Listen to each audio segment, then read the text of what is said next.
Жөөттөр, Израилдер өзүн дүйнөдөгү эң бир мына кубаттуу өлкө катары сезип Палестинадан кийин бизге бардык нерсе боло берет деген таризде Иранга дагы кол салып көрүшкөн. Бирок бүгүн Израилдердин баягы саясатчылары, бизче айтканда чиновниктери өздөрү таң калып, өздөрү сүйлөп атышат. Иранда мынчалык кубаттуу, мындай мощный курал жарак, оружие бар экенин биз билген эмеспиз, күткөн эмеспиз деп атат да.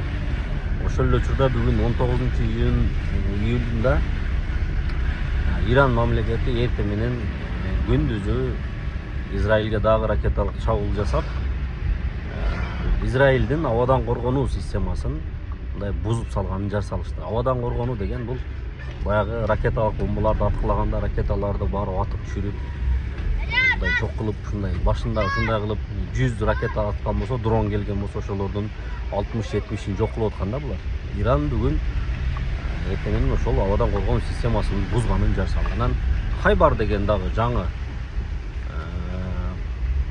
куралы менен биринчи кол салышкан. Ошол именно ошол Хайбар деген ракетасы ал Израилдин абадан коргонуу системасына дагы баш бербей, ошолор менен башында талкалаганда, азыр эми Ирандын башчылары, Ирандын чоңдору, командирлери мындан дагы жаңы курал жарактар бар экенин жар салып атат. Ошолор менен урам деп эскертип атат.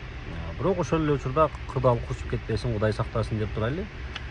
Баягы эле батыштан Америка Израилге жардам берем дегендей таризде ядролук бомбаны жок кылганга өзүмүн мындай эң акыркы үлгүдөгү ракеталарымды берем дегендей таризде болуп атат.